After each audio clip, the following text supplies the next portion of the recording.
Qu'est-ce que cette salle noire fait dans ma banque? Dégage d'ici, ou tu vas finir en prison aujourd'hui, cria Mark Sullivan, le directeur de la banque, tout en appelant le FBI, ignorant que la femme qui l'interpellait avait plus de pouvoir que lui. La banque était presque pleine, avec une file qui avançait à la lenteur habituelle. À la porte, Amara Johnson, une femme à la peau foncée, entra d'un pas assuré. Elle portait un tailleur bleu marine impeccable. Son expression était neutre, mais ses yeux parcouraient l'endroit avec attention, comme si chaque détail était important. « Bonjour », dit-elle d'une voix ferme en s'approchant du guichet. Elle n'eut pas le temps de finir sa phrase. Une voix masculine, coupante et forte, rompit le murmure de la banque. « Eh, qu'est-ce que vous cherchez ici ?»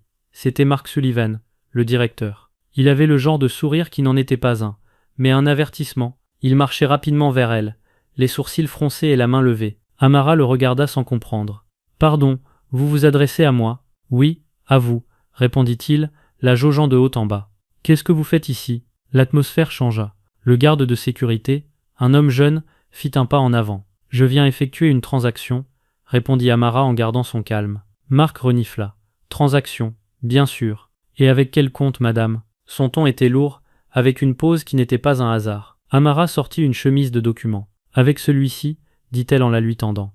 Mark ne la regarda même pas. Il se pencha vers elle, baissant suffisamment la voix pour que cela paraisse confidentiel, mais juste assez pour que les personnes proches entendent. « Écoutez, petite noire, nous avons eu des problèmes récemment. Des fraudes, des gens qui viennent ici. » Il fit un vague geste vers sa peau, pour essayer des choses. Le silence dans la banque devint pesant. Amara haussa un sourcil. « Vous insinuez quelque chose ? » ?»« Je n'insinue pas, » répondit-il. « Assurez-vous que je ne perde pas mon temps. Nous ne faisons pas de prêts ici aux gens qui ne peuvent pas les rembourser, et nous ne voulons pas de scène. » Le garde regardait, tendu, attendant un signal. Amara resta droite sans baisser le regard. « Monsieur, vous êtes en train de m'offenser. Je veux parler à un cadre, » dit-elle froidement. Mark laissa échapper un rire sec. « Oh, bien sûr. Et qui êtes-vous pour exiger cela ?» Le ton qu'il employa ne laissait aucun doute. Ce qu'il faisait n'était pas de la méfiance professionnelle, c'était personnel. Et Mark en jouissait. « Écoutez, Noir, asseyez-vous, attendez votre tour et ne dérangez plus, ajouta-t-il. Nous verrons bien si vous avez le droit d'être ici. » Amara respira profondément et s'assit, mais après quelques minutes, elle se leva et retourna au guichet, disant d'une voix imposante et fixant Mark. « Je veux faire ma transaction maintenant, » répéta-t-elle en déposant les documents sur la surface en verre. Mark fit un pas en avant, comme si elle le défiait. Son visage se crispa, et cette fois, il ne baissa pas la voix. « Tu es sourde ou simplement stupide ?» dit-il en allongeant chaque mot. « Je t'ai dit de ne pas déranger ici, Noir. »« Pardon ?» Amara le regarda droit dans les yeux. Mark se pencha vers elle, avec une odeur de café fort. « Ce que tu as entendu, tu n'es qu'une mendiante qui vient demander des prêts qu'elle ne remboursera jamais. Tu viens nous faire perdre notre temps et chercher des problèmes. » Amara ne bougea pas. Elle sentait le regard de toutes les personnes la fixant avec pitié, et sentait tout le poids de cette humiliation, mais elle ne cligna pas des yeux. « Rendez-moi ces papiers, » dit-elle d'une voix ferme. « Ceci ?» Mark souleva la chemise. « Non, je vais d'abord passer quelques appels. Il ne faudrait pas que ton affaire soit de la vente de drogue ou quelque chose de pire. » Un rire forcé sortit de sa gorge. Les gens le regardaient, certains avec malaise, d'autres avec un voyeurisme croissant. Amara fit un pas en avant. « Je vous suggère de vous écarter. » Mark fit un geste au garde. « Roberto, retiens cette femme. Ne la laisse pas bouger. » Le garde s'approcha d'Amara. Ses mains lourdes et tendues se posèrent sur ses bras. Elle le regarda sans résistance physique, mais avec un regard qui pouvait couper l'air. « Êtes-vous sûr de ça, monsieur Sullivan ?» murmura Roberto, à peine audible. « Plus que sûr, cette noire peut être un danger pour cette banque, » répondit Mark en sortant déjà son téléphone. « C'est pour la sécurité de tous. » Il composa un numéro, et sans baisser le volume de sa voix pour que tout le monde entende, et pour humilier encore plus la femme noire, l'appel commença. « Oui, je parle depuis l'agence de la First National Bank. Nous avons retenu une femme que nous croyons impliquée dans des affaires louches. Oui, nous soupçonnons qu'elle tentait de voler. Elle a une attitude agressive et refuse de s'identifier correctement. » Amara ferma les yeux une seconde. Quand elle les rouvrit, sa voix était chargée d'un calme qui contrastait avec la scène. « Je ne fais rien de mal.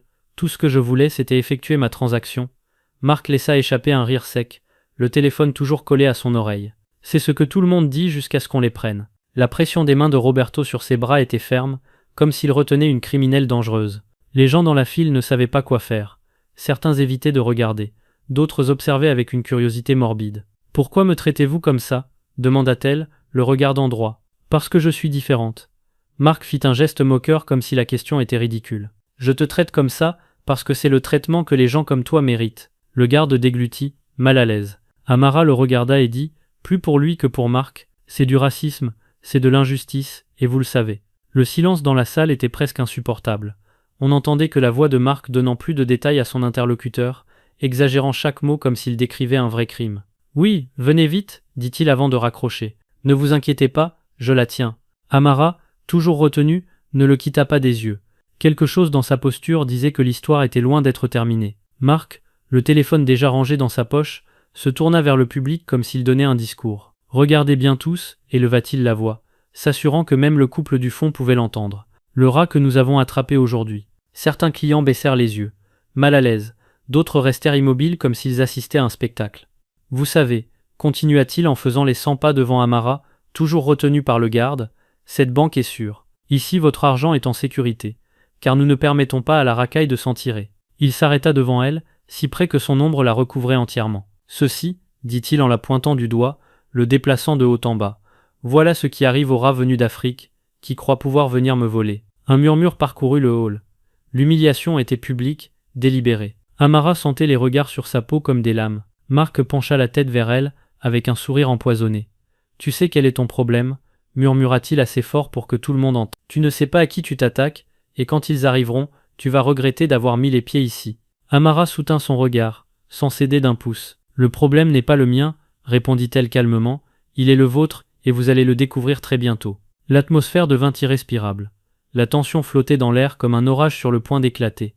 Dehors, au loin, des sirènes commencèrent à se faire entendre. Les sirènes se rapprochaient, coupant le murmure inconfortable de la banque. Marc, droit comme un général en parade, se tourna vers la porte avec un sourire satisfait. « Voilà l'aide, » dit-il en jetant un coup d'œil à Amara. « Ton petit jeu est terminé. » La porte tournante bougea, et 2 agents du FBI entrèrent. Costume sombre, lunettes de soleil, un signe brillant sur le revers. Ils marchaient d'un pas ferme, balayant la salle du regard. La tension était palpable. Certains clients reculèrent légèrement. D'autres regardaient avec un intérêt morbide. Marc éleva la voix. « Par ici, officier, nous la tenons, elle est dangereuse. » Et il s'arrêta. Les 2 agents, en fixant Amara, se figèrent pendant une fraction de seconde. Puis leurs visages changèrent d'un coup. De la froideur professionnelle à la stupéfaction absolue, ils enlevèrent leurs lunettes. « Chef, » dit l'agent le plus grand incrédule. Tout le monde dans la banque tourna la tête vers Amara. Marc cligna des yeux, confus. « Quoi ? Qu'est-ce qu'il a dit ?» L'autre agent, visiblement préoccupé, s'approcha immédiatement d'elle, écartant doucement le garde qui la tenait. « Chef, qu'est-ce que vous faites ici ? Qu'est-ce qui s'est passé ?» Le murmure dans le hall devint un bourdonnement croissant. Les clients échangeaient des regards de pur désarroi. Le mot « chef » résonnait dans leur tête. Marc fit un pas en arrière comme si le sol avait commencé à s'incliner. « Attendez quoi ?» Les agents se placèrent de chaque côté d'Amara, non pas pour la retenir, mais comme pour la protéger. L'autorité qui émanait d'eux était indéniable, et soudain, toute la confiance de Marc commença à s'effondrer. Amara le regarda fixement avec un calme qui avait maintenant un tranchant acéré. « Je crois que nous avons beaucoup de choses à nous dire, monsieur Sullivan. » Marc déglutit. Sa mâchoire serrée ne transmettait plus de sécurité. C'était maintenant le visage d'un homme qui, devant tout son public, commençait à tout perdre, et ce n'était que le début de tout ce qui l'attendait. L'agent le plus grand se tourna vers Marc. Son regard était froid, calculateur. « Monsieur Sullivan, » dit-il d'une voix ferme, « commençons par les bases. Quelle est la raison pour laquelle vous nous avez appelés ?» Marc déglutit et essaya de retrouver sa posture. « Cette femme est arrivée en perturbant l'ordre, » dit-il en pointant Amara d'un doigt tremblant. « Elle a commencé à élever la voix, à se comporter de manière suspecte, et elle m'a menacé. » L'autre agent, qui avait déjà sorti un carnet, haussa un sourcil. « Menace verbale ou physique ?» Marc hésita une seconde. « Les deux. »« Oui, les deux. »« Parfait, » répondit l'agent en notant quelque chose sans le quitter des yeux. « Alors vous avez des preuves, n'est-ce pas ? Des caméras de sécurité, des témoins qui confirment votre version. » Le murmure des gens s'intensifia. Une dame dans la file laissa échapper un rire ironique. Un autre client dit à voix basse « Moi je n'ai rien vu de tout ça. » Marc les regarda avec urgence. « Bien sûr qu'il y a des témoins, » dit-il en cherchant du soutien, « n'est-ce pas ?» Personne ne répondit. Certains baissèrent les yeux, d'autres secouèrent ouvertement la tête en signe de négation. L'agent grand fit un pas de plus, raccourcissant la distance jusqu'à le pousser inconfortablement contre le comptoir. « Monsieur Sullivan, nous travaillons avec des preuves. Si vous avez retenu une personne sous de fausses accusations, c'est une affaire très sérieuse. » La sueur commençait à briller sur le front de Marc. « Non, ce n'est pas faux. J'ai pensé ou su. » L'interrompit l'autre agent d'un ton qui était plus un coup de feu qu'une question. Marc hésita. « Eh bien, je ne savais pas exactement. » L'air dans la banque était lourd. Les mêmes personnes qui le regardaient avec prudence quelques minutes plus tôt le voyaient maintenant comme un homme qui s'effondrait. Amara, toujours silencieuse, restait droite, observant comment le directeur qui l'avait humiliée il y a à peine quelques minutes semblait maintenant plus petite à chaque mot. L'agent ferma lentement son carnet. Vous allez devoir nous accompagner pour répondre à quelques questions supplémentaires. Sous serment. Mark ouvrit la bouche pour protester, mais aucun son n'en sortit. C'était comme si toute l'autorité qu'il croyait avoir s'était évaporée à cet instant. Mark avait la tête basse, les mains moites et les épaules voûtées. Cette posture altière et dominante de quelques minutes auparavant avait complètement disparu. Les agents l'encadrèrent et l'un d'eux, avant de lui poser la main sur l'épaule, parla d'un ton grave, presque comme un verdict. « Savez-vous qui vous venez d'arrêter, monsieur Sullivan ?» Mark leva à peine les yeux avec un geste mêlé de confusion et de peur. « Quoi ? Qu'est-ce que vous voulez dire ?» L'agent fit un pas de plus, le regardant droit dans les yeux. « Si vous ne le savez pas, je vous le dis. Cette femme, il désigna Amara, est la directrice du FBI. » Un murmure éclata parmi les clients comme une vague parcourant le hall. Certains ouvrirent la bouche, incrédules. D'autres sourirent comme s'ils venaient d'assister au rebondissement le plus inattendu de leur vie. Mark pâlit. Sa mâchoire tremblait. Je ne... Ce que vous avez fait, continua l'agent sans le laisser finir. La retenir sans preuve, juste en vous laissant guider par votre instinct. Il marqua le mot avec dédain. Cela va vous coûter cher, monsieur Sullivan. Mark déglutit avec force, mais ne dit rien, baissant de nouveau la tête. Allons-y, ordonna l'agent, et ainsi, devant toute la banque, l'homme qui se prenait pour le propriétaire et le gardien des lieux fut escorté vers la sortie. Ses pas résonnaient lourdement, presque traînés, tandis qu'il évitait de regarder qui que ce soit. La porte se referma derrière lui, laissant dans l'air un mélange de soulagement, de stupéfaction, et la certitude que le pouvoir avait changé de main pour toujours. Quand la porte de la banque se referma derrière Mark Sullivan, l'atmosphère restait lourde. Les deux agents principaux se tenaient aux côtés d'Amara, attentifs à toute indication de sa part. Par la porte latérale, deux autres agents du FBI, arrivés avec eux, escortaient le directeur vers un véhicule officiel stationné devant la banque. Mark marchait la tête basse, les mains visibles, évitant de croiser le regard des curieux qui observaient par les fenêtres. À l'intérieur, Amara fit un pas en avant, imposant le silence. « Que les choses soient claires, » dit-elle d'une voix ferme. « Je suis venu ici pour effectuer une transaction comme n'importe quel citoyen.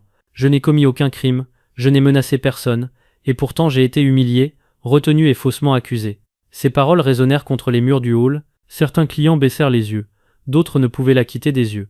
Ce n'était pas un malentendu, c'était du racisme, et je ne vais pas laisser passer cela. L'agent le plus grand regarda les gens pendant qu'il parlait.